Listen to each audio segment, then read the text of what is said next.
I'm Alice. And I'm Brett. And this is the Prosecutor's Legal Briefs.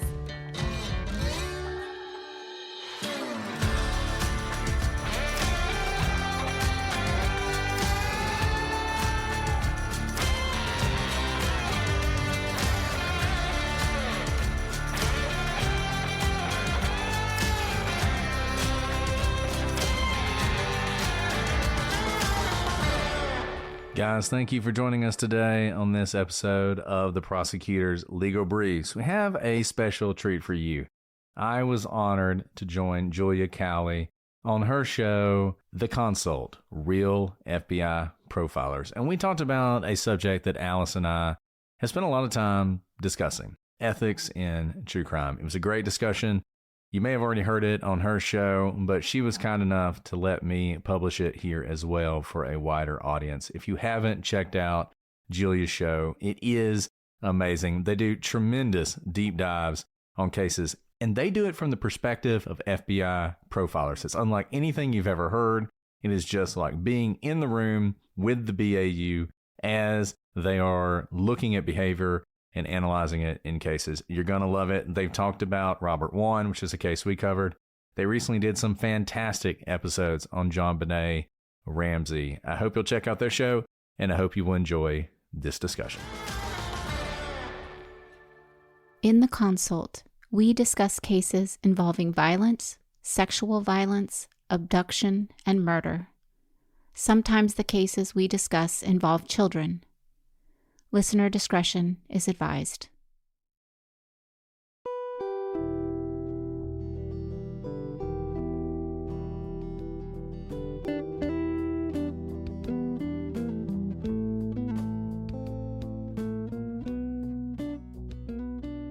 Welcome to The Consult. I'm Julia Cowley, retired FBI agent and profiler, and today I'm joined by Brett Talley, who is a not retired federal prosecutor, right? That's right. You got a ways to go. And you're also the co-host of the Prosecutors and Legal Briefs podcasts. And you discovered us, I feel. You discovered our show. And probably most of our listeners already know your show. In fact, I only had one listener ever that said they discovered the Prosecutors through us. I think it was on some social media platforms that I actually discovered the Prosecutors through you guys, and I said, "You're the only one." Probably. Hopefully, there'll be many more to come. But I think that I went on your show and I was not promoting my podcast because I had taken a hiatus, and then you reached out and you're like, "Oh, have you thought about doing your own show?" And I said, "Well, I had one, but it was a lot of work, and you and Alice agreed to help us out and get us back up and running. And now we've been going full time for about a year now, just over a year. And we just wrapped up the JonBenet Ramsey case. For now, we're always open. If more information becomes available, we're willing to talk about it. But anyway, that's how I wanted to introduce you, as the person who discovered our show. But like I said, most people probably already know who you are. And if they don't, they should definitely listen to your shows because they are two of my favorites. Definitely. Well, you know how we feel about you and the work you guys do. And to the extent we've been able to help at all, it's just getting people to listen to what you guys are doing, because I think as this discussion, continues, I think will become even more evident. We need more people who are looking at things the way you guys are looking at things. And I think you're very helpful for people out there as they try to come to their own conclusions about these cases. And I think that's important. Yeah. And that leads us right in. I asked you to come on because I wanted to talk about ethics in true crime. And I know you've talked a lot about it lately. You and Alice this past summer wrote an opinion piece, The Dark Side of True Crime, which appeared in Fox News. And I thought it was really well written, but it led me to question my own podcast and what we do on our show, because I think I'm ethical. I try to be ethical. Of course, I better be being a retired FBI agent. But, one of the things you had brought up in the article was about some content creators who maybe support people who are charged with a crime or already convicted of a crime. And notably, you had mentioned Scott Peterson, Stephen Avery, Adnan Syed. And, I thought, I have been, I guess, shocked, especially having watched the Scott Peterson trial, especially, that people would think he's innocent after that whole case played out in the media and the trial and everything like that. It was kind of shocking to me. And I just thought what it must do to the families for this to all come up now after all these years and people advocating that he's innocent, and the thought he might get a new trial or get out or anything like that is very concerning to me. But then, and I know you've covered a couple of cases that you believe involved wrongful convictions, but we covered the Temujin Kensu case. And our conclusion, we believe he's likely wrongfully convicted. We also struggled with his past and accusations that had been made and alleged against him. But I started to question, well, how is that any different? The fact that I'm questioning his conviction and what that might do to Scott Macklum's, the victim's family, and the other people that Temujin victimized or was alleged to have victimized before his arrest. What does that do to them? And does that make me just like others who were advocating for Scott Peterson? So that's what really got me thinking about my own show. Like, am I ethical just because I think I'm right? So what are your thoughts on that? Because you have done the Temujin Kensu case. You also did Leo Schofield. There are people that believe very strongly that he's guilty, people that are very close to the case. And it might be painful that all this attention has been placed on that case as well. What are your thoughts on that? So, I mean, that's a really complicated question. I feel like I could probably talk for about 45 minutes. Just well, that's good question. Because we're having this is a whole show. I need to make it at least 45 minutes. And I struggle with it. Well, let me just say this. I think the fact that you struggle with it is already the good sign, right? I mean, the thing about covering these kind of cases is it is hard. It's not easy. There's not a lot of black and white. There's a lot of gray. But I think the first step to being ethical in the way you cover it is acknowledging that there's not a lot of black and white and there is a lot of gray, and that in all these cases, there are people who can potentially be hurt. And that includes in cases where you think someone is innocent. And what you see a lot of is people who, is it ethics or is it just allowing yourself to get wrapped up in things, put blinders on? And I'll give you an example that you just used. Well, let's start with Leo Schofield. So there's a couple ways to cover the Leo Schofield case. One of them would be to ignore all the reasons he was convicted, including some pretty troubling testimony about his relationship with Michelle Schofield, his wife, who ends up murdered. And a lot of that testimony is about their marriage and about potential abuse in their marriage. I think leaving that out is unethical. I think leaving that out and not allowing your audience to see that is unethical. And I think the hard thing is when you research a case and you come to a conclusion and you decide this person's innocent, and the greater good is for an innocent person who's in prison to be released.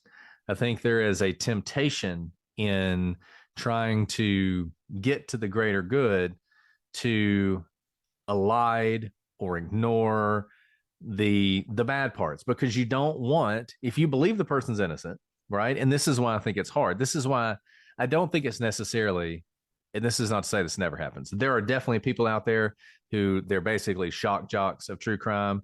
They just want to build the audience. They don't care. The more shocking, the more out there things they say, the bigger their audience will be and the more money they'll make. And that's fine. Those people are easy, right? We're not even talking about those people.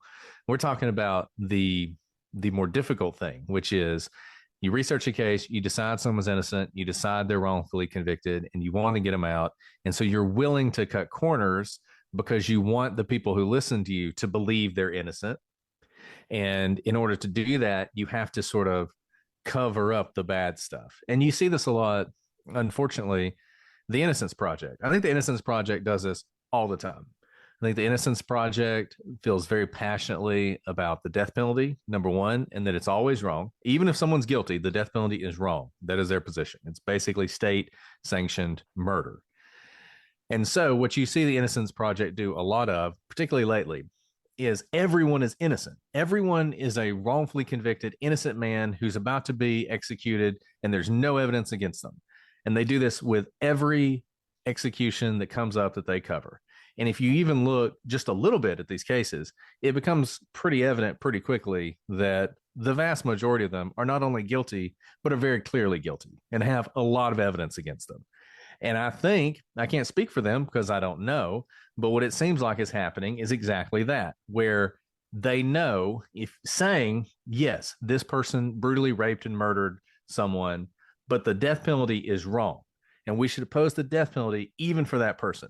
They know that kind of position is not going to get much traction. So instead, they say this person who was accused of brutally raping and murdering someone is actually innocent. They were completely framed. We can't allow an innocent man to be executed. And you see them do this over and over again. And I understand why they do it and I understand how they justify it to themselves, but I don't think that's necessarily ethical. And I think we can apply that same kind of thing to true crime. And you even asking the question and even feeling that way about covering these cases, I think is an indication that you're actually doing it the right way. Yeah, I had, after we'd done part one of Temujin Kensu, and then one of the witnesses, Crystal Merrill, one of the main witnesses against Temujin, who testified about the abuse that she suffered at his hands, and my heart dropped. It really did. I thought, what have I hurt her worse? And I probably have.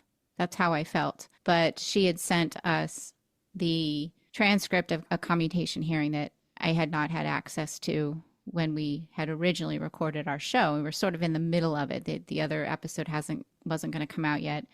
So I spent the next few days reading all of that, and we just decided to do a follow-up episode because there was a lot of additional information in that hearing that didn't come out at trial.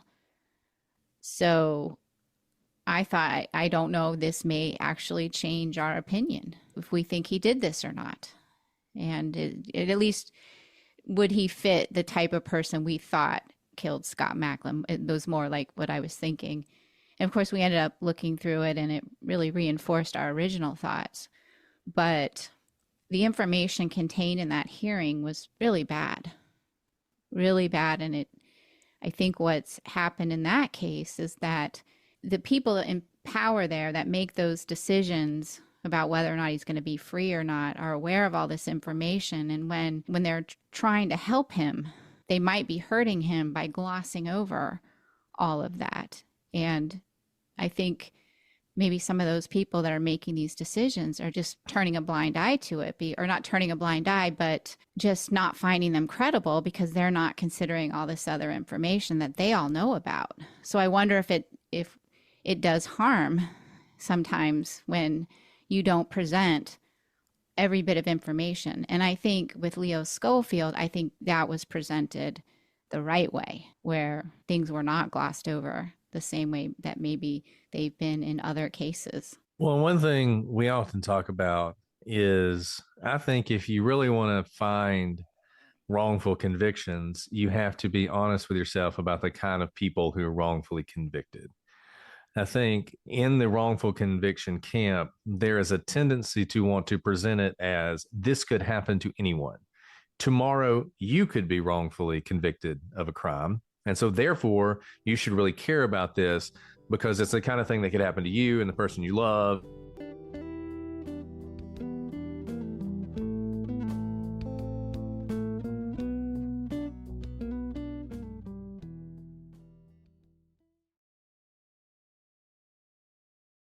Where we left off, I was talking about, getting that email from Crystal and feeling like, was I causing more pain? And you were talking about, if you really want to find wrongful convictions, and then you start out, they try to make it out that this could happen to anybody. And I was talking about how, looking at Temujin's past, it's pretty bad.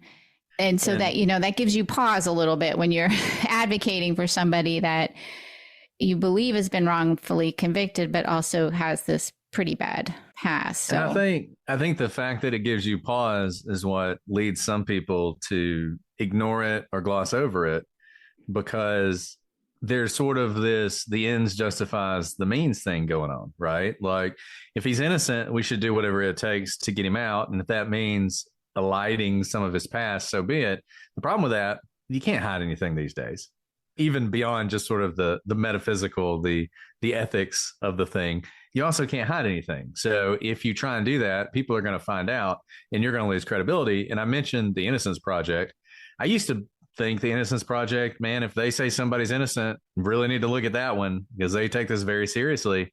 And just more and more cases where it's clear to me they're really just opposing the death penalty, but they're claiming someone's innocent. And if you spend even 5 minutes looking at some of these cases, it's obvious that maybe the person is innocent, but there was certainly enough evidence to convict them and enough reason for a jury to find them guilty. They're not some glaring case.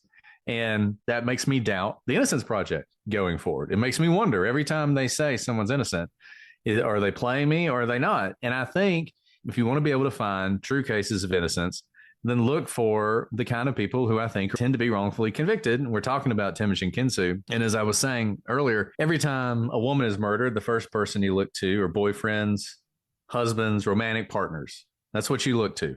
I mean, that's a cliche in true crime. It's always the husband who did it, right? And when you look at the husband and it turns out he has this history of abuse, then the police are doubly going to think this is our guy. And tunnel vision can take hold.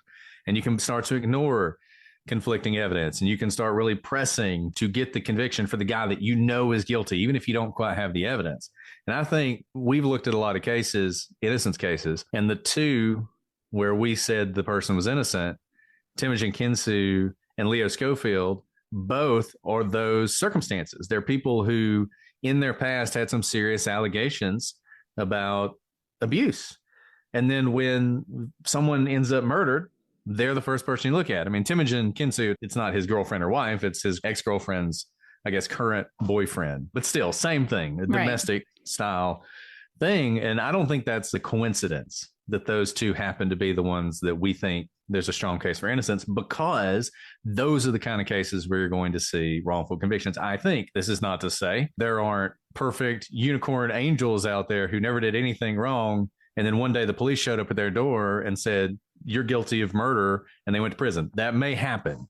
But I think if you're working the percentages, and if you really want to find people, then you need to be honest about their history, because that can help you find people who actually were wrongfully convicted. So I think just as a strategy, putting aside the ethics of it, just as a strategy, number one, to have people have faith in you. And number two, to actually locate people who are innocent, because plenty of people say they're innocent. I mean, everybody in prison says they're innocent, right? Most of them aren't.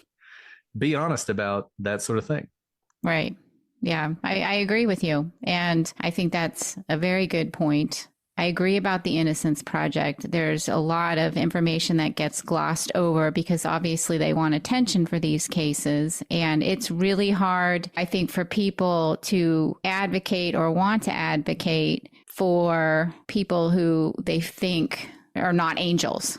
They want to advocate for that perfect person who's an angel that did no wrong. And, you know, then it comes out there was domestic violence. And those are the things that are the worst in our society. We really look down on people who abuse women and abuse children. And that is just the lowest of the low. So it's really hard to advocate for somebody that has a past like that. And so that does get glossed over. And I think we have seen that happen. I don't think that happened as much in Leo Schofield. Now, I'm not as familiar with Leo's case because I didn't look at it. We haven't looked at it on our show. But what I noticed is that it seemed that was more upfront, or the people that have covered it were more upfront about Leo's past. And Leo was upfront about the abuse that he inflicted on his wife, Michelle. And I think that's one reason I found Gilbert King, who did Bone Valley, which is the big look at Leo Schofield, to be so intriguing, and to be someone that I started out, I'm listening to the Innocence podcast. And I'm thinking I'm going to hear the same things I always hear. The police frame this person. Everyone's corrupt. The person did nothing wrong. There's no evidence. That's always my favorite. There's no evidence that they did it. How could a jury ever convict them? And that wasn't what I heard. And I think you're right. I think Gilbert was upfront with it. And I think that added to the credibility. And I'll just say this, and we're talking about ethics. The other side of this coin is if you hear a claim of innocence, don't be blinded by that either, because you see that a lot. Somebody will say, well, oh, you're saying this guy's innocent. He was abusive. He was a domestic abuser. How can you defend this person? How can you say this person didn't do this? And that's an easy thing to fall into as well. And that, I think, is one of the reasons people like to not talk about that, because they know they're going to get that reaction from some people. And I think, and frankly, we talk about the rules of evidence a lot on our podcast. That's one reason we have some of the rules of evidence we have, because it's very easy if you're a juror to say, oh, so that guy's a bank robber, a rapist, he beats his dog, doesn't pay his taxes. Well, he definitely killed this person. There's no real evidence he killed this person, but he's exactly the kind of person who would do it. We keep that out for that very reason. So when you're thinking about this as a listener, also reserve judgment when you hear that stuff. You don't ignore it. Take it into account. It certainly is a factor to be considered, but don't let it blind you to all the other evidence that might be presented that somebody didn't do something. Right. Yeah, that's another great point. Let me ask you, have you always been interested in true crime? So I've always been interested in mysteries. That was sort of and there's not enough mysteries in the world, but there's a ton of true crime. So basically. and many are mysteries. Exactly. And so I've always been into mysteries, and it was a natural sort of transition into true crime. I was watching all these documentaries and reading all these books on things like the Dyatlov Pass and the lost city of Z and like all this stuff, right? The Mary Celeste. And I remember actually, I went on Facebook because I'd sort of run out of stuff. I was like, hey, I'm looking for some good documentaries on, mysteries. Anybody have anything? And somebody was like, well, it's not really a mystery, but you should watch Paradise Lost about the West Memphis 3. So I did.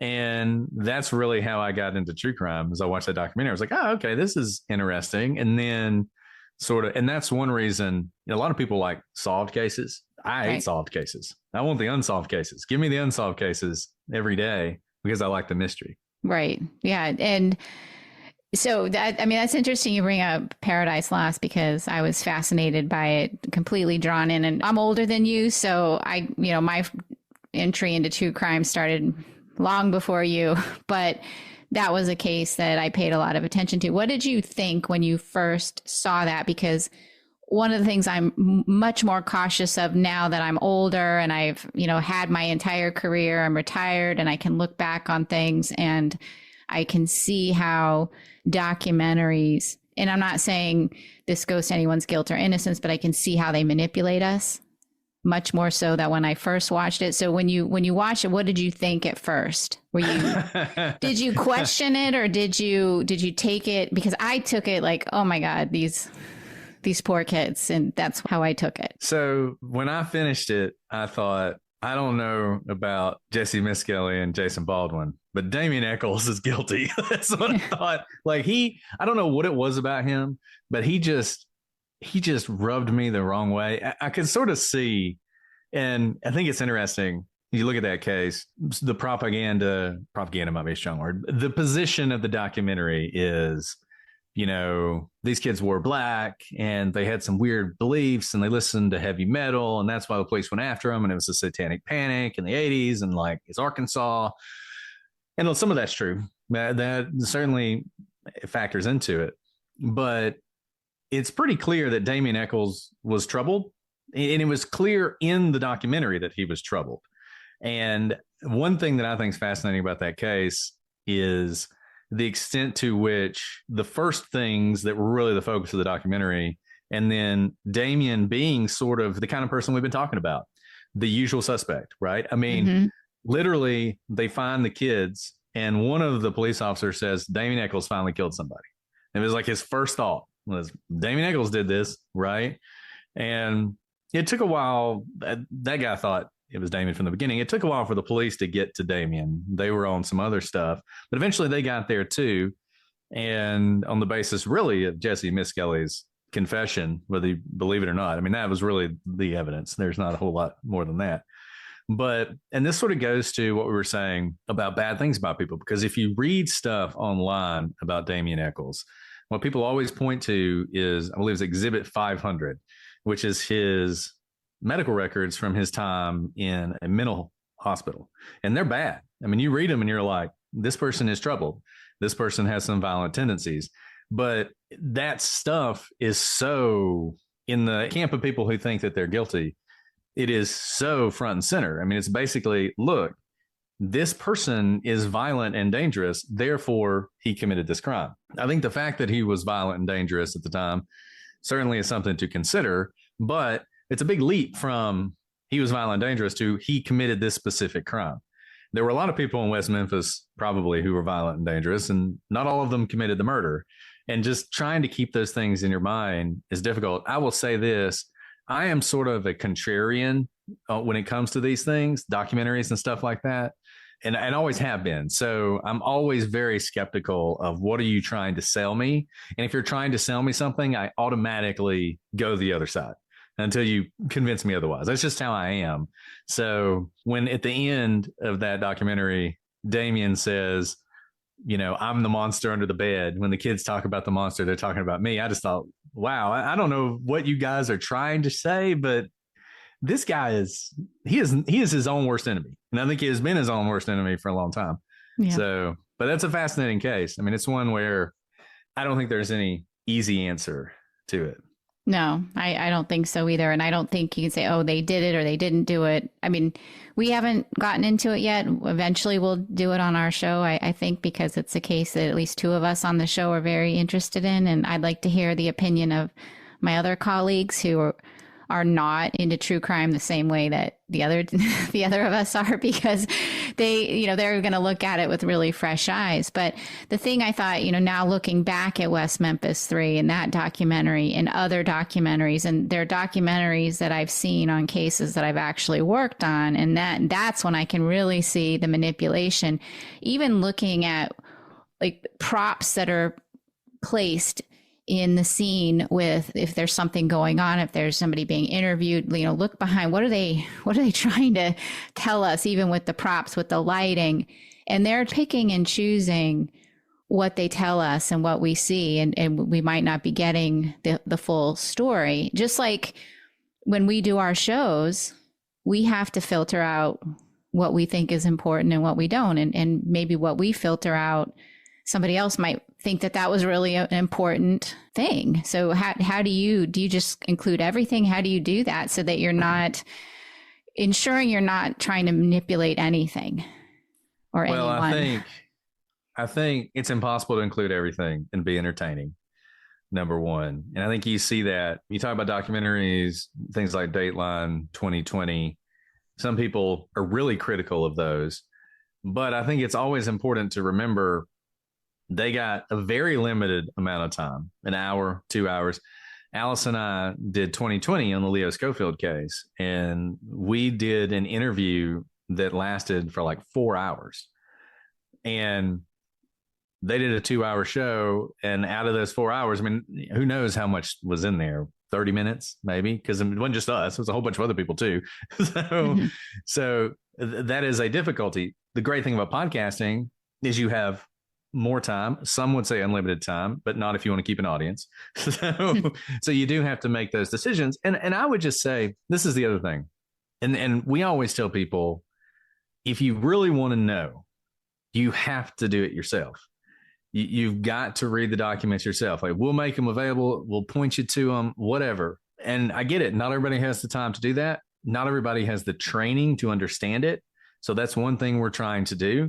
But we always, by the end, and I always tell people this too, it may be 15 parts, but when we start part 1, we've already done the outline. So we know where we're going to end up. It's not like we're not doing this with you. Like, we're not coming to these conclusions with you. So sometimes we're like, you knew what you were going to say from episode 1. It's like, yes, we did. We actually did know what we were going to say. And I think different people, and this is fine, and this is different from the whole ethical thing we've been talking about. There's nothing wrong with different people having different perspectives and different conclusions. There's nothing wrong with that. And people can look at the same evidence and come to a different conclusion. It happens. I think if you're honest about where you're coming from and what you're trying to do, if people should give each other grace.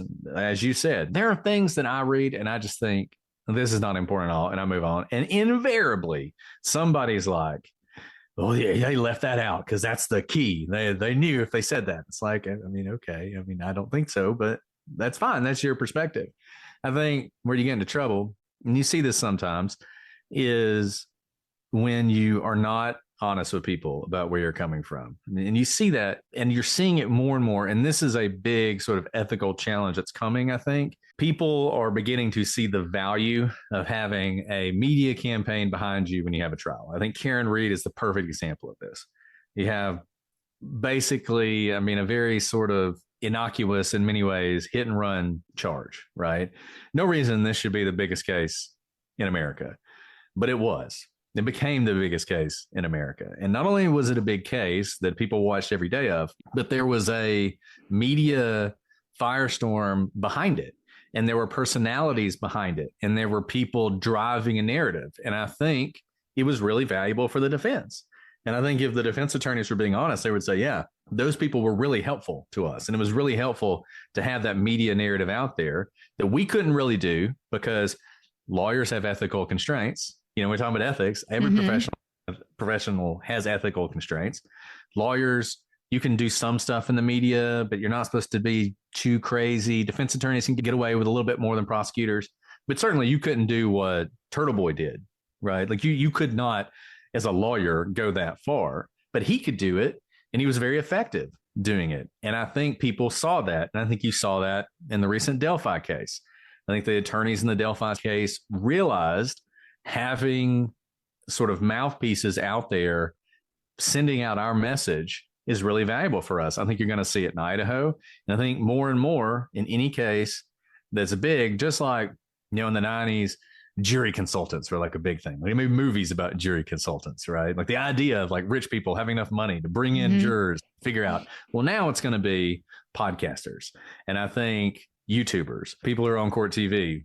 And I think it's incumbent on people, look, if you're connected to the defense, be honest about it. That's actually kind of cool, right? I mean, you can say like, look, I have inside knowledge here. Like I know these people. I talk to these people. I understand what they're doing, right? But don't act like you're neutral. I think the value is in you being neutral and saying everything they want you to say. But I think that's a really big challenge that's going to be coming forward is people who have these connections with the parties wanting to appear neutral so that the message they are sending seems more unbiased and stronger. Right. And when you started the prosecutors, you started that first, then you started the legal briefs. Did you set out with any kind of set guidelines that you were going to follow in terms of ethics, or has that evolved, or has it been solidified with what you're seeing? I mean, you know, or did you even think about it at that point? Because I know I didn't really think about it, and I haven't been podcasting as long as you, but I didn't really think about it because I had never done it before and I hadn't been out there. But now that I see things that I think are done well, I see things that I don't like. So that's kind of making me think, okay, I'll never do that. I'll never. So how did you start out, and where are you now in terms of what you think is ethical and what you will or will not do? So didn't really think about it at all, to be honest with you, because I just thought, hey, we're just going to talk about these cases, you know, and I didn't think about it sort of, we're going to have an agenda, so we need to have strong guardrails. It's just like, we're just going to look at the facts and try and tell you what really happened. That was one thing that was important to us. And one of the reasons we started is we felt like, we didn't even think about this in terms of ethics, but we just felt like there are a lot of cases where people don't have all the information and it leads them to believe conspiratorial things. And if you apply sort of a reasoned analysis to the facts, like you do in a trial, hopefully, you'll come to a conclusion. So, you know, with the prosecutors, we're doing trials. The first case we did wasn't a trial. It was Elisa Lam, because it was a case that had a lot of facts that were always ignored in favor of a, you know, sexy, spooky conspiracy. That was what people went with.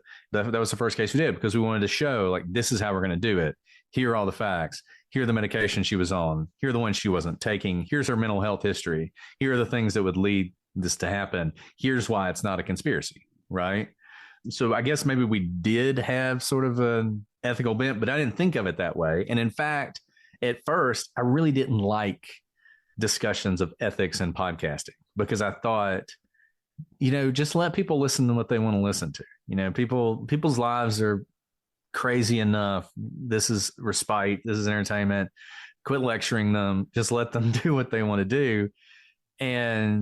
But the longer we've done this and the more I've seen just how terrible some of this stuff is, we started thinking, we need to talk about this. I'm not even sure exactly what people should do or exactly what the point is of what we're saying or what could be done about this or how to make the Wild West of podcasting a little bit more civilized. But I think it's a conversation people need to have. And it's one reason we've been talking about it a lot, because I think first, do no harm is a good principle for whatever you're doing.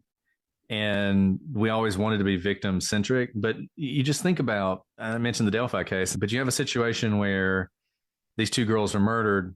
You find this hair in one of the girls' hands. It's obviously transfer. And yet you have people online talking about how the sister did it, right? I mean, that is so pernicious. And that is something that I think has to be whatever else you're going to do, that has to be your North Star. And look, there are difficult questions. We had a case once. We don't always talk to the family. We try to, but we don't always do it. I mean, we're doing a show every week. Some of these cases are really old. Some cases, it makes more sense to try and contact the family. But one time where we did contact the family, it was a very active missing persons case, sort of worked up an outline on it and reached out to the mom who had been in the media a lot talking about her son. And she comes back and she's like, I don't want you to do it. I want you to do the case because NBC's looking at it and they may do something on it and we don't want to scare them off. And I was like, well, number one, do you really want to put all your eggs in that basket with NBC? And number two, why would more people talking about it prevent them from covering it? But she was adamant. And it was a difficult situation for me because she's not actually the victim. The missing person is. And how do you weigh what she wants versus finding the person? And eventually we didn't do it. We just tweeted about it. We tweeted, said, hey, this person's missing. Here's the flyer, if you know anything. And then we just didn't do the case. And as far as I know, there hasn't been any NBC show. I haven't heard anything else about it.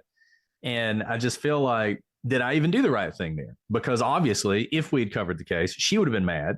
She probably would have made us think about it, right? And certain people would have been like, oh, look at those terrible people making money off this family's pain. They didn't even want them to cover it. That's one way to look at it. The other way to look at it is, yeah, but that person needs coverage because attention and eyes and media solve cases. They just do. So that was a difficult one for me, and I didn't really know how to handle that. And I think those difficulties are persistent. Like these are really gray areas, and there are black and white. There are things that are obvious and shocks me, the things people will do. But beneath that, just like in life, there are all these like really hard questions that I don't know the answer to. Yeah. Then why did I have you on? No, I'm looking for answers. I'm looking for these answers. I mean, I agree. I didn't start off with thinking about the ethics. I mean, I just knew, okay, well, we're going to talk about these types of cases when appropriate and when I can let a family member know, particularly if it's a lesser known case. I don't want anyone to stumble upon and say, oh my gosh, I didn't know this was out there. They're talking about a family member. When appropriate, I contact the police department or law enforcement, either to see if they want to be involved or to make sure that we're not hindering anything. We're about ready to release a couple episodes on a case a couple weeks ago. Threw me for a loop. It's all ready to go. And the chief of police said, can you hold off for 2 months? And I'm like, absolutely, of course. And he's like, I'm not saying we're going to arrest anybody, but we don't want anything out in the news right now. And I see, it's still being reported on and stuff. But I'm like, absolutely. And so, those are the types of things, that I set out to do. But, you know, as I see more coverage, and I think it is even changed in the short period of time that we've started doing our show, but the vitriol that I see when people don't agree, and I don't even know what to make of it. It's disheartening. It's the worst side of true crime. The insults people throw back and forth at each other, the harassment that goes on, the name calling. I mean, for me, I'm so used to people disagreeing with me. That's, you know, that when you're a profiler, that happens, and you disagree amongst each other and you get used to it. And I've told this story before, but, you know, one time a detective put his badge, you know, slammed his badge on the table in the conference room and said, "If you're right, I'm turning this in." And like, he's so adamant we were wrong. But so I'm just used to that. It doesn't bother me if somebody has a different point of view, and I would never disparage them, but I just find it horrendous. And I think it's so damaging to, especially the high profile cases. You've already mentioned a few of them. What are your thoughts on that? Do you feel disheartened by that? Do you ignore it? What do you do with it? Because I just hate it. Well, I mean, we get a lot of that. You know, we have people who I'm sure would have a podcast talking about how we're the worst people in the world, and like ethics and true crime, they're the ones who need to find ethics, right? Mm-hmm. And I try hard not to engage with those people. Occasionally I fall short of my goal because occasionally I just can't take it anymore with some of these people who do many of the things we're talking about. You know, yeah. I can handle, disagree with me all you want, you know, think I'm wrong all you want.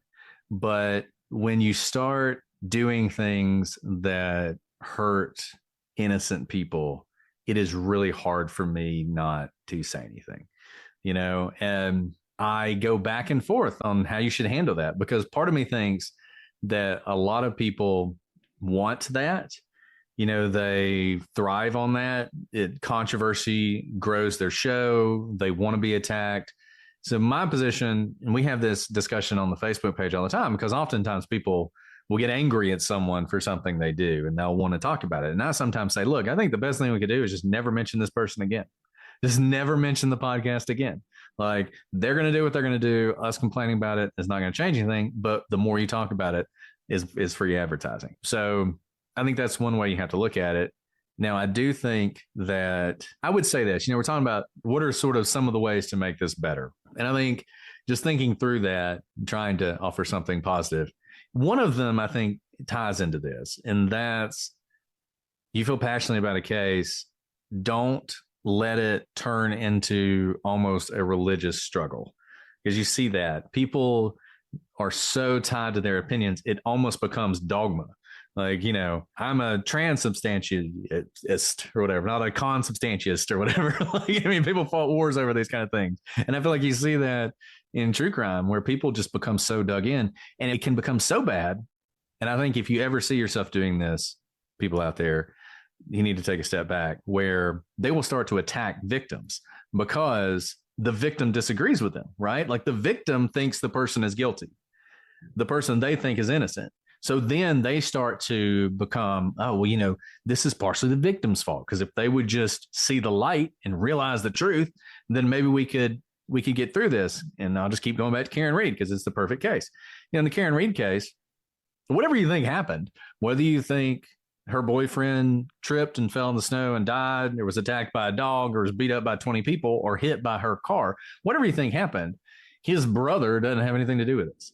You know, his mother doesn't have anything to do with this. All they are people who lost someone they loved. Now, they think Karen Reed's guilty. That's their right. But the amount of vitriol people have spewed towards them is shocking. And I feel like, you want to attack me, that's fine. Don't attack a member of the victim's family. It's the same thing in the Delphi case. Like, don't attack these people who are suffering, who disagree with you about the case. And, oh, by the way, may have a little bit more information than you do, given how close they are to it. I mean, that one to me crosses the line. If people want to fight on Twitter, whatever. But that is a trend you're seeing that I think is just terrible. Yeah. And I think too, people get I don't know if you agree with this, they get so almost their opinion or their stance is tied to their identity, and they can never let it go because that would be the ultimate failure. And I think the great thing about what we do in profiling is that we have all these caveats. They're even written, even on our formal reports that we would send to police departments. It's written right in there. This could change with more information or additional information.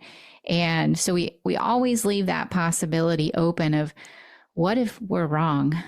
And I always leave that open, because then I don't feel like if I am wrong, that I've somehow failed or I'm not good at what I do. But I think some people get so dug in, they can't get out, and they will never, even if the person were to confess and give all the details, that they would still never believe it. It becomes their identity. Yeah, and I think you see that in Delphi. I mean, Delphi is a good example of that, where you actually have a person confess and give all the details, and people still think it was the Odinist in the woods. And I think part of the problem, take that case was unsolved for 5 years. So for 5 years, people became obsessed with the case. They poured over every piece of information. They were looking into people's backgrounds. They were doing comparisons between the sketches and people's photos. And they came to believe very strongly in their suspect.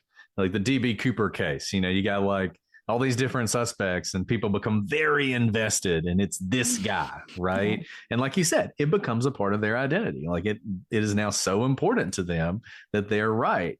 And that, for me, that's a little hard to understand for me, because I really like the eureka moments. Like I like looking into something and seeing something and being like, wow, that is completely not what I expected. That's what I like. And I thought, you guys just covered the John Benet Ramsey case. And when we went to the John Benet Ramsey case, I mean, I was a child of the 90s, as you said. I guess I'm a little younger than you, but I was growing up in the 90s when all that happened. And everybody thought her mom did it. And so I thought, well, their mom did it. That's what happened. I don't even know why this is such a big mystery. We're going to look at the case. And we ended up not thinking the mom did it, right? And I like that. So it's a little difficult for me to understand people who become so entrenched on a certain case, but it is 100% what happens. And you see that. And if you spend any time in true crime, and I'll say this, I was a little surprised by it, because when I was a consumer of true crime, I did not go on Reddit. I didn't go on Facebook or Twitter. I did not have any interaction with the creators, the fans, or anything. I just listened to the stuff and was like, oh, that's interesting. And then moved on. And then once we started doing it and just seeing like these camps, and they really are, they're like armed camps who hate each other, it's you could write an entire psychological I've noticed that. I don't go on Reddit. I never have really, but maybe a couple of times, but it's not something I regularly go on, and I don't spend a lot of time, but I see the different viewpoints, and I don't really pay a lot of attention to all the arguments about all the cases. But the John Benet, that's probably the most controversial case that we've covered.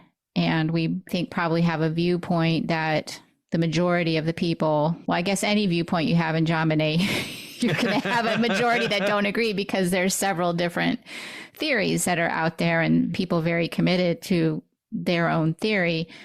But yeah, definitely people have commented about our point of view, and it's nothing. It hasn't been too bad. I thought it would be a little worse, and it would be a little more. We had a couple of rude comments, but I expected it, but I don't understand that. Even as much as I have read and listened to and watched true crime my whole life and worked on cases and did this for a living, my work was very important to me, but I never felt so strongly about something. Like, I just have my point of view. I think I can justify it.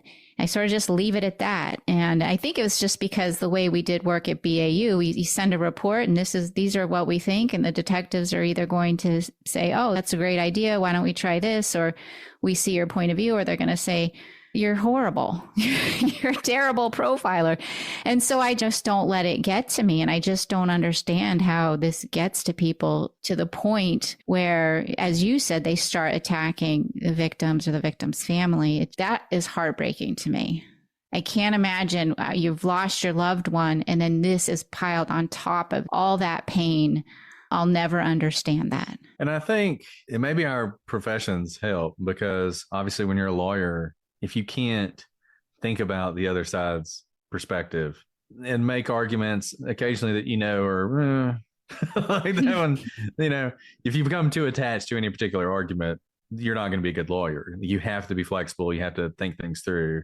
Maybe that helps because we do that every day. It makes it less just dogmatic. I mean, I don't even know what the word is, but it is so tribal. I mean, tribal maybe is the word for it. But I often tell people, I don't actually care how these cases come out. It doesn't matter to me. The only case that I have felt personally affected by is Delphi, just because I got to know that family. And so I really, really wanted them to get justice. And, I can see how that would cloud my judgment potentially. I don't think it did, but I can see that. But the rest of the cases, it's just, look, here are the facts. This is what the facts say. Or my interpretation of the facts. You can have a different interpretation. That's fine. We don't have to be enemies. We can still be friends if you don't agree. And I think our fan base, most of them probably agree with the things that we say, but plenty of them don't. Particularly because we're all over the place too. Some shows you listen to them, everybody's going to be innocent. Everybody's innocent. And there's some shows where everybody's guilty, where they've never seen an innocent person. And we're kind of all over the place. Sometimes they're innocent, sometimes they're guilty. So we make everybody mad. But I think that's one thing I like about the people who I interact with, who listen to the show at least, is they seem like they are more able to accept that we're not always going to agree. And that's fine. But you're right. And there are people who, and you see this sometimes, they'll be huge fans of our show or another show. And then somebody will do a case where they disagree with them. And they're like, I'm never listening to them again. Like it seems a little dramatic to me. I don't know. Unless they're really doing something unethical, which we've been talking about.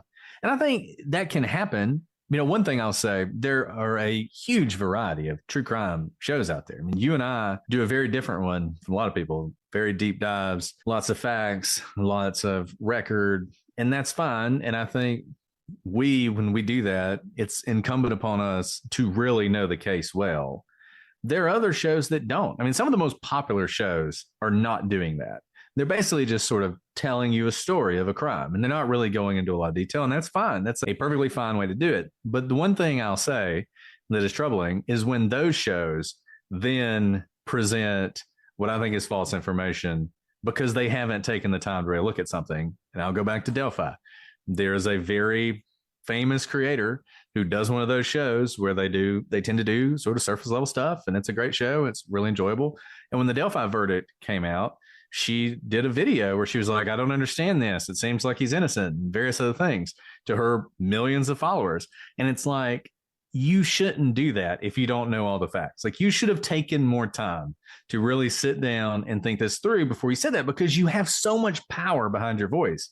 And I feel like she almost didn't realize that. Like, she was just talking with her friends, like, I don't know about this. This seems strange to me. And I didn't really follow it, but but the problem is when she says that and a million people hear it, now they start down the conspiracy path. They start having doubts about the justice system and everything else. And it's a huge detriment. So I think there is some responsibility we all have when we turn on these microphones to not foster that environment that we've been talking about, whether it's creating a place where there's a lot of vitriol and hatred towards other people, creating a place where there's a lot of conspiracy theories that run amok. Like, I love conspiracy theories. We talk about them all the time, but we also debunk them. And I just think the ethics here, there's no code. We're not journalists, right? Maybe we should treat ourselves like journalists. Maybe we should act more like journalists. The New York Times and the Inquirer can cover the same story, and guess what? They don't cover it in the same way. It's very different. And who do you want to be? Do you want to be more like the New York Times, or do you want to be more like the Inquirer? Maybe you want to be the Inquirer. They were very successful, but know what you're getting into if that's what you're going to do. Yeah, that is a good point. They were very successful. People like they like that. They do. They love it. If you have a sensational point of view, or if you're telling, like, people want to hear the conspiracies, that is going to get you more listens, more downloads. But you're right. Like, I mean, who are the gatekeepers of ethics and true crime? How do we make, a big, huge podcast with a bunch of following get the facts right? Because when you could just go on to, read any kind of articles and you realize, okay, that's not right. I mean, I'm sure you've seen this in cases that you've prosecuted where there's been reporting done. I saw this in cases that I was working on and saying, if I tried, it is wrong. You have to look at the underlying documents. You need to get the files, read the police reports, look at the crime scene photos, at least for our line of work. But if you're just relying on somebody's reporting, you could very well be missing important facts, or they could be wrong. And that can skew the whole perception of a case and someone's guilt or innocence. And it can, in some ways, it can ruin lives when people, especially people who are innocent, are made to look guilty and they had nothing to do with it because of inaccurate reporting, and that just gets passed on and people keep regurgitating it. And I keep hearing some of the same things in some of the, really old cases. You hear the same things that you just know that that's not true. That's not really what happened. Who's going to be the gatekeeper of that and make it so everyone's accurate?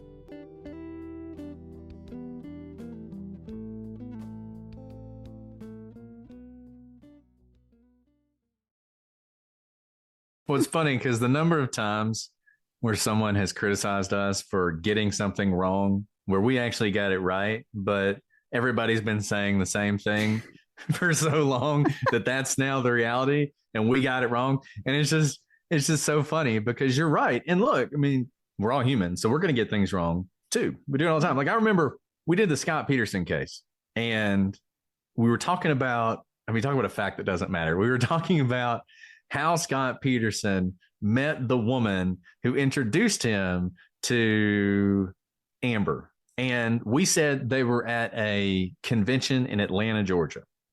They were at a convention, but it was in like Seaside, California or something. That's not actually where it was, but it was somewhere in California. And we did the episode and somebody was like, I just don't know how I can trust this when they don't even know where they met. It wasn't Atlanta. It was in Seaside. And my initial thought was, they're wrong. because there's no way we'd get that wrong. I mean, where would we even get Atlanta? And I went back into the sources, and when you know it, it was in California. And I thought to myself, where in the world did I get Atlanta? It doesn't even make sense that they would be in Atlanta. And to this day, I have no idea where that came from. Right. But that stuff happens and is going to happen, but also relatively minor point about where you met that person. And so I think all you can do is do the best you can. And, the thing I've learned, and I learned more and more, not to be a nihilist, but we just don't know anything. Like basically everything you think you know about anything is wrong is what I've decided, because whoever's telling you about it is getting it wrong in some way. And you've seen this in the cases that you've worked. I've seen it in the cases I've worked. And you read an article and you're like, that's just not right, but there's no real way to correct it. And so that's just going to become the history. So if in 50 years, for some reason, somebody wants to know what happened in this case, they're going to pull up newspaper.com. They're going to read this newspaper article and they're going to report that as though it's fact, because it's a primary source from the time. Why would it be wrong? Right. And I think if you really want to know these cases, you can listen to us and hopefully you'll get, and by that, I mean both our shows, hopefully you'll get a lot of information. But if you want to know, you've got to go as close to being there as you can possibly be. And none of us have the time to do that with everything. So maybe you have to pick and choose. But I would say this, if you haven't done that, then maybe don't be the person who attacks other people for their views or tries to demonize people, because you may not be right. You could be wrong. That's you right. could be misled. Ask yourself, which I do a lot, what if I'm wrong? I could be wrong. And then when you are wrong, it's not so bad. I've been wrong before. Yeah. A funny thing, I had somebody who I don't know if they realized my background, but they had told me that they had read a lot and listened to a lot of podcasts on the Golden State Killer, and I was wrong about something. And like, I don't know if you know that that was the lead on that. I actually know this case pretty well. I didn't even point that out. I just let it go. I'm just like, oh dear. But that's what happens. Like, just these stories get passed on and people come to believe something because they've heard other podcasts or they've seen a documentary. And when it's something like you really do know, it's just funny. I heard a lot of podcasts about that case and you're wrong. Like, couldn't you listen to mine? The Casey Anthony case. One of your colleagues on a podcast talked about how one of the mistakes the prosecution made in Casey Anthony case is they didn't have any lesser included offenses. They just went after first degree murder. And that is something you hear repeated over and over again. And it's one of the things that when we did our episodes, we had people say they're wrong about it. We actually had somebody say we were lying about it because we said, no, actually, they had all the lesser includeds. When the jury found her not guilty, they found her not guilty of everything. They could have found her guilty of first degree or second degree or negligent homicide. They could have found her guilty of any of these things, and they didn't find her guilty of anything. And this person came on the gallery and was like, they're lying about this. I don't know why they're lying about this. I don't know what they have to gain, but they're lying about this. And I just posted a picture of the jury form where you can see all the different things. I'm like, this is literally the jury form. There's where they check not guilty. There's the signature of the foreman. There's the seal from the court. Like, this is reality, but in true crime, it's not. In true crime, the truth is that the Casey Anthony jury only had first degree murder, and that's all they could decide on. And that's what the vast majority of people believe, even though it's just demonstrably false. Right. Yeah. When to clarify, when you say one of my colleagues, not one of my colleagues on the consult, though. No. Okay, good. One of your former colleagues who also likes to talk on podcasts. I can probably profile that one, but I just want to clarify, it's not anyone on my show. No.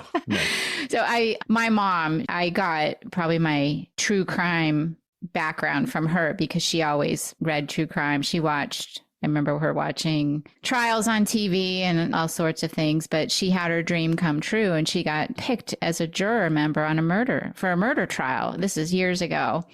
And she was so excited about it. Just really felt like I'm going to, go in there and we're going to, do this case. But she said when they got to deliberations, she's like, some of them heard an entirely different case than the rest of us. And I think that's what we have to remember. And I try to remember this. And it's why I don't get angry at somebody if they disagree. If I'm thinking that's the dumbest thing in the world, that they would see it that way. But I remember that my mom telling me that it's like they heard a different case. We can all see the same evidence and have a different perception and come to a different conclusion. And we have to understand that about each other. It's the same thing in the John Benet Ramsey case. You had multiple detectives, lead detectives that saw all the exact same evidence, and you have all these different conclusions. It's incredible, really. But that's what we have to remember. We can see the exact same thing, and based on our knowledge, experience, our background, our own biases that we bring in, we may see something completely different, even though we're looking at the exact same thing. And we have to understand that about each other, and we have to just let that other person go if they don't agree. Just agree to disagree. Easier said than done. Easier said than done. And I think, maybe this is another, you're talking about juries. There's evidence and there's the weight of the evidence, right? And I think that's where people often disagree is how much weight do you give a particular piece of evidence? And John Benet is a great example because I don't know that you can look at that case. You just have to make judgment calls at times. And your judgment call, it's like a high-tech boot print. I don't know if y'all talked about this in your episode tonight. That's one of those things where we just said, you know what, we're not going to resolve that. So we left out a lot because it's not going to be resolved. It's not going to be resolved whether Patsy changed her clothes or didn't change her clothes. That's never going to be resolved. There's just certain things that are not going to be resolved. So we just left it out, and I'm sure we'll hear about it.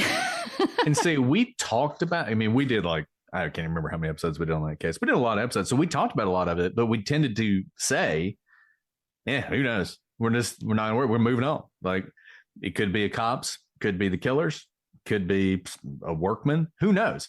We'll move on. And there are people who would be like, what are you talking about? Move on. That's the most important piece of evidence. I remember I had an oral argument once, and there was this argument that I thought about making, and I didn't make it because I was like, it's a stupid argument. I'm not going to make that argument. So in the brief, so I didn't even put it in the brief. And I get up because an oral argument, there are 3 judges and you stand up and you're presenting and they can ask you questions.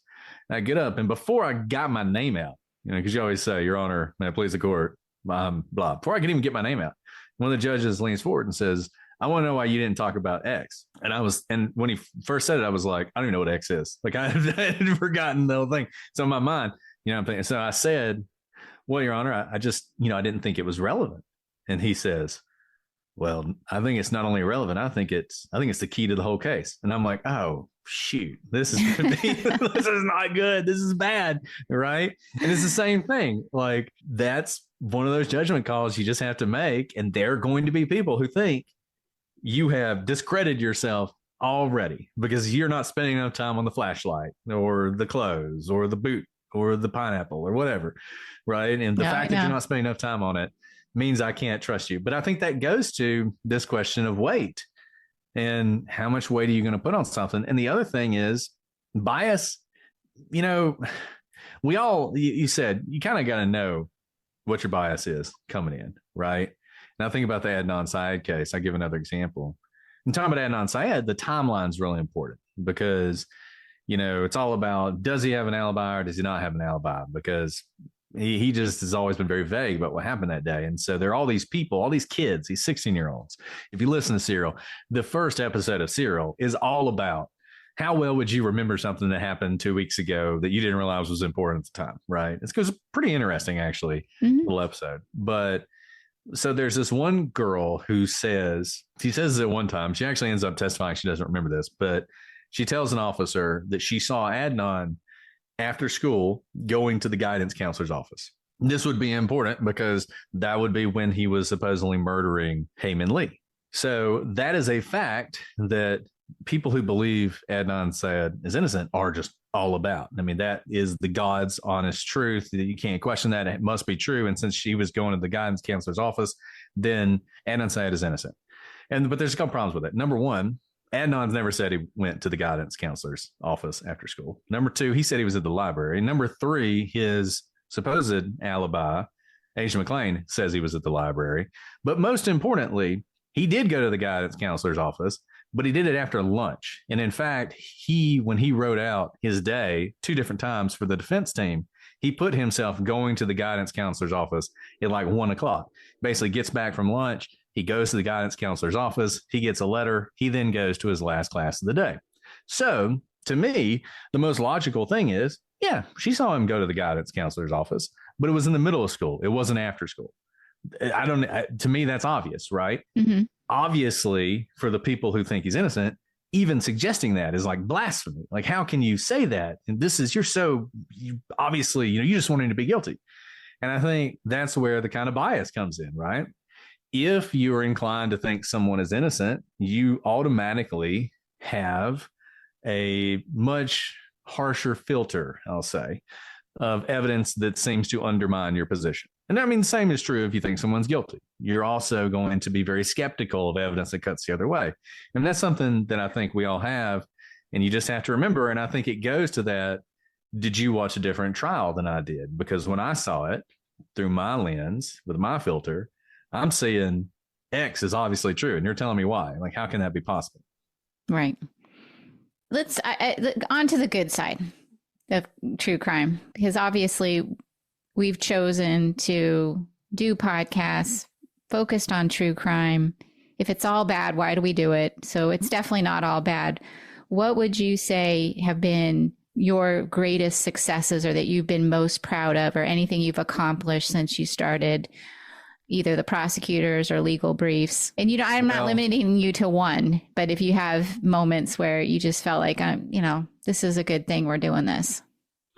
I mean, I think, number one, I don't think it's all bad at all. I think true crime is actually really important because justice is the foundation of our society. I mean, in many ways, justice is the reason we have civilization, because people, can live together in small groups just fine. But where it becomes difficult is when one person wrongs another. And what do you do? And if you don't have a functioning justice system, you end up with the situation like in Sicily in the 20s, right? Where these vendettas are going back and forth until there are no men left in the village because everybody's been killed, because that's how the justice system worked, right? Or you have these warlords basically who can do whatever they want because they have the most power, and there is no justice for anyone. And justice is one of the if you think about the preamble of the Constitution, justice is right there at the front. And I think if you want to have a justice system in a democracy like we have, you have to have an informed citizenry who understands how it works and who believes in it. And I think that's really important. And one of the reasons that I am troubled by some things we see in true crime is because it undermines people's faith in the justice system. The justice system is not perfect. It is flawed. It is not perfect because people are not perfect. And we've been working towards this system for 1,000 years, and we will continue to work towards it. But just this notion of we should just throw it out. I mean, I think people vastly underestimate how terrible that would be if we were to do something like that. So I think it's important that we can help educate people. And I see that a lot. One of the things you were talking about, proudest moments, I mean, when we get emails from people who are like, I never understood this, and you explained it so well, and now when I watch a trial, I understand what's happening. I mean, that means a lot to me. We get emails from law students. We get emails. This is one thing. We get emails from law students sometimes who will ask us to cover a topic because they're in this class and they don't understand it, and they would like us to cover it. And that's always kind of brings a smile to my face too. But I mean, the thing that is most touching is when we have victims' families who reach out and say things like, thank you for covering this. Like, it was really important to us to hear that. Or we had one case where it was an ongoing case, and we had someone who said, hey, thank you for covering this case. I'm a family member, and I go to you to find out what's happening in the case because there's other coverage, but I don't trust it. But when I listen to you, I know that I'm hearing what's actually happening and I understand it. And that is, that's everything. So I think true crime it's a lot of fun. It's entertaining. That's important because we all need a break these days. And I never discount that. And I always tell people, don't be ashamed of the fact you enjoy this. We've been enjoying crime since before, there was writing, right? Like it's in us. I don't know why it is, but we are hardwired to be fascinated by these stories. So there's nothing wrong with that. But I also think there's a real good that can come out of it.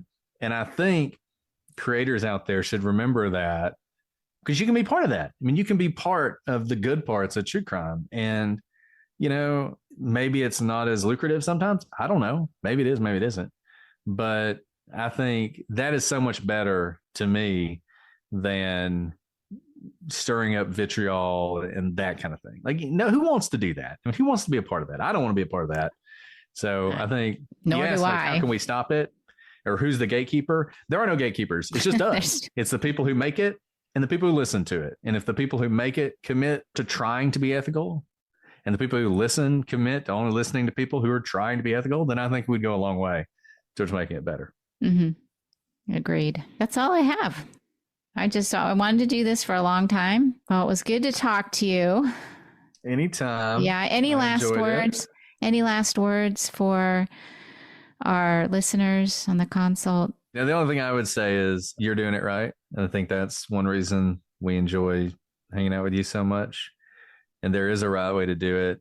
And I think if you always keep the victims at the forefront of your mind, you have to honor them in everything you do. And look, sometimes that will lead you to say that someone who's been convicted or been accused didn't do it, because at the end of the day, you want to get justice for the victims too. And having the wrong person in prison isn't justice for them. But I think if you always start off from the position of, I want justice for the victim, I want to put them first, you'll avoid a lot of the landmines that we've talked about. Oh, well, thank you. Thanks for coming on the consult. That was Brett Cowley, the co-host of the Prosecutors and Legal Briefs podcast. Both of them, two of my favorite podcasts, and much of it because of how you approach your work and how you approach these cases and your mindset. And the consult wouldn't be here today without you. So appreciate how you do your work and love your shows. So everyone listen. For those of you, for those of my listeners that maybe one or two that have never heard of the prosecutors or legal briefs, please listen. It's really good. You will not regret it. That's it for this episode of The Consult. Thank you for listening.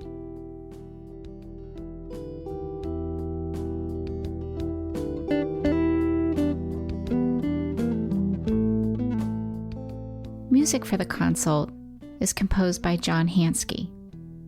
If you'd like to learn more about our show, you can visit our website, www.truecrimeconsult.com. That's www.truecrimeconsult.com. You can also follow us on Twitter. Our handle is @theconsultpod. Thank you.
Was like, you can go to Alabama, but you have to get a scholarship. So that was my inspiration in high school. I got a partial scholarship for track. Oh, wow. I didn't realize how speedy you were. I was pretty speedy at one point. Not as speedy. So, I always tell people I was able to be on the team. I ran the 800 and there were some runners, some of the women running like 2:04. And comparatively, my best time was 2:12. So that was as good as I ever got. So that was